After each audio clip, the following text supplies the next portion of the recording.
छात्रों, आज मैं Dhananjay Kumar Azad, assistant professor, Nandlal Singh college, Jaitpur, Daudpur, Saran. आज आप लोग को वाटर रिसोर्स ऑफ वर्ल्ड के बारे में आज बताएंगे, जो कि TDC पार्ट 2 पेपर के 4th यूनिट का टॉपिक है। आज हम जल संसाधन के बारे में हम चर्चा करेंगे। छात्रों, जैसा कि आप जानते हैं कि संसाधन जो है अपने आप में एक विस्तृत संकल्पना है। मनुष्य अपनी आवश्यकताओं की पूर्ति के लिए पृथ्वी पर पाए जाने वाले सभी पदार्थों तत्वों को जब अपने लाभ के लिए प्रयोग करता है तो वह संसाधन हो जाता है। प्रसिद्ध विद्वान ज़िकरमैन ने लिखा है कि मनुष्य का ज्ञान ही सबसे बड़ा संसाधन होता है। उन्होंने यह भी बताया कि संसाधन होते नहीं हैं, संसाधन बनाए जाते हैं, जिन्हें कि इस प्रकार मानव अपने विभिन्न उद्देश्यों में आवश्यकताओं की पूर्ति अथवा कठिनाई के निवारण करने के लिए जिन वस्तुओं या तत्वों या स्वयं अपने आप को प्रयोग करता है तो वह संसाधन बन जाता है। संसाधन विभिन्न प्रकार के होते हैं। प्राकृतिक संसाधन, मानव संसाधन। प्राकृतिक संसाधन वे संसाधन हैं जिन्हें कि प्रकृति स्वयं प्रदान की है और हम उसका विभिन्न रूपों में प्रयोग करते हैं, जैसे स्वयं मानव, चट्टान, खनिज, धरातल, मिट्टी, जल, वनस्पति, पशु इत्यादि, ये सभी प्राकृतिक संसाधन हैं। उसी प्रकार मानवकृत संसाधन, जो कि मानव अपने उपयोग और अपने विवेक से किसी भी वस्तु और पदार्थ को अपने प्रयोग के लिए बनाता है, उसे हम मानव निर्मित संसाधन कहते हैं। छात्रों, जो कि हम लोगों के सिलेबस में हम लोगों को संसाधन के विभिन्न रूपों के बारे में पढ़ना है, जिसमें कि हमने पिछले क्लास में हमने मिट्टी के बारे में बताया था। उसके अलावा हम अभी जल और प्राकृतिक वनस्पति संसाधन के बारे में पढ़ना है। इसके अलावा मत्स्य के बारे में भी पढ़ना है इसी यूनिट में, जो कि 4था यूनिट है। तो आज हम जल संसाधन के बारे में चर्चा करेंगे। छात्रों, जैसा कि आप जानते हैं कि जल के बिना जीवन संभव नहीं है। यह एक अमूल्य संसाधन है। साधारण लोग समझते हैं कि मरुस्थल को छोड़कर सर्वत्र जल बहुलता से मिलता है, परंतु वास्तव में स्वच्छ जल की आवश्यकता दिन प्रतिदिन इसकी आपूर्ति की अपेक्षा अधिक तेज़ी से बढ़ी है। अतः जल एक अनंत नहीं बल्कि सीमित एवं नाजुक संसाधन है। जल केवल पीने के लिए नहीं वरन सिंचाई, विद्युत उत्पादन, मत्स्य पालन, परिवहन, उद्योग आदि के कामों में लाया जाता है। छात्रों, अगर देखा जाए तो स्रोत के आधार पर जल संसाधन की उपलब्धता का अध्ययन हम 3 भागों में बांट के कर सकते हैं: समुद्रिक जल, सतह का जल और भूमिगत जल।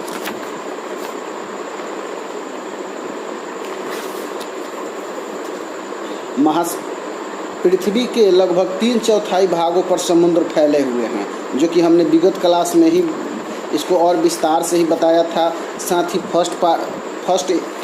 फर्स्ट ईयर में आप लोगों ने पढ़ा होगा महासागरों के बारे में, महासागरीय धाराओं, उसमें भी महासागरीय जल के बारे में आप लोगों ने पढ़ा होगा।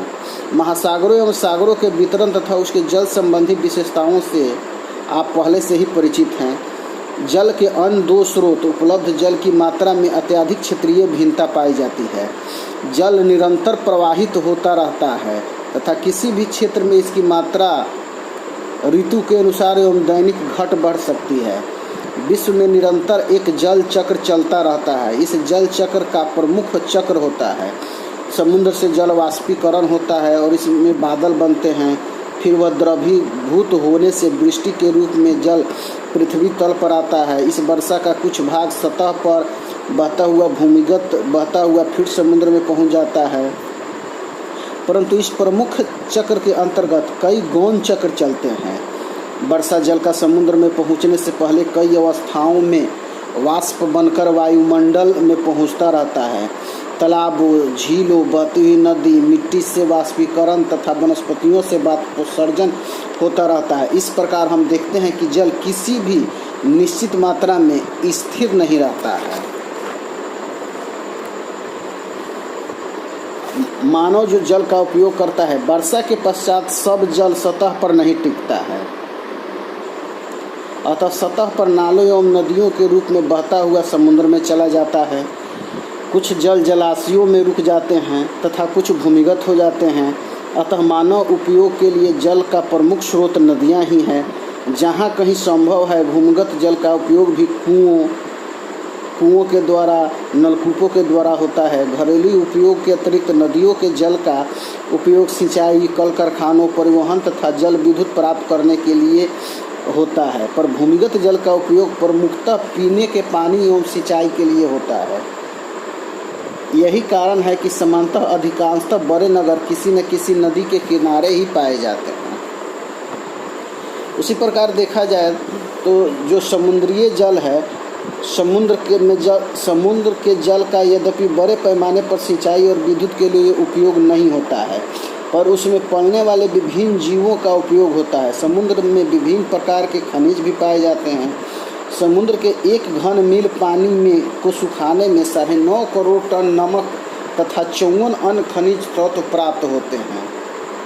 समुद्र में पलने वाले विविध प्रकार के जीव जंतु साधारणतः 5 वर्गों में बांटा जाता है: मछली, अकशेरुकीय जीव, पौधे, स्तनधारी जीव एवं सरीसृप। इस प्रकार देखा जाए तो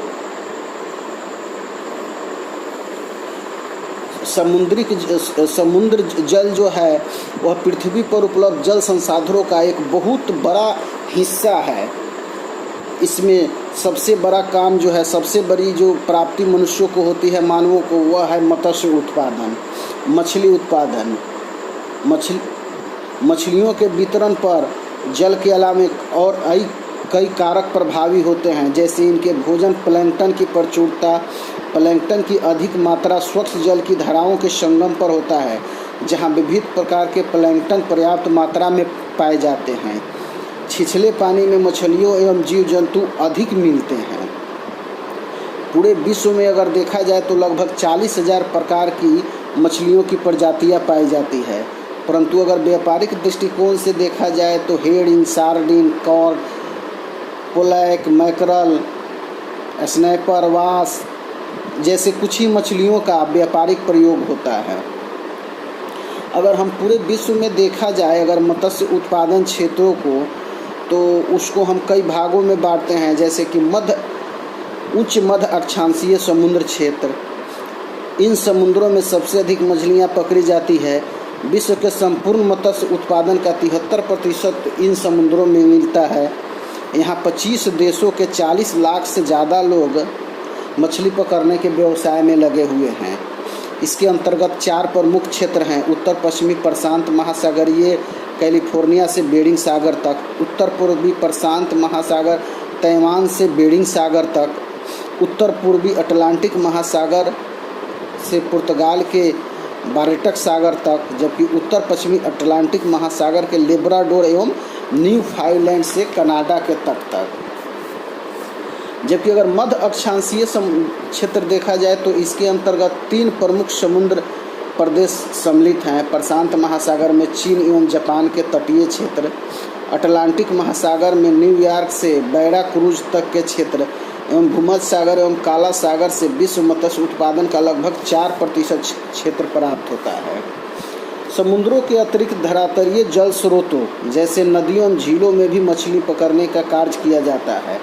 महाद्वीपीय जल से मछली पकड़ने के 4 प्रमुख क्षेत्र हैं: मानसूनी एशिया क्षेत्र, मध्य अफ्रीका क्षेत्र, पूर्व सोवियत से एवं आंग्ल अमेरिका क्षेत्र।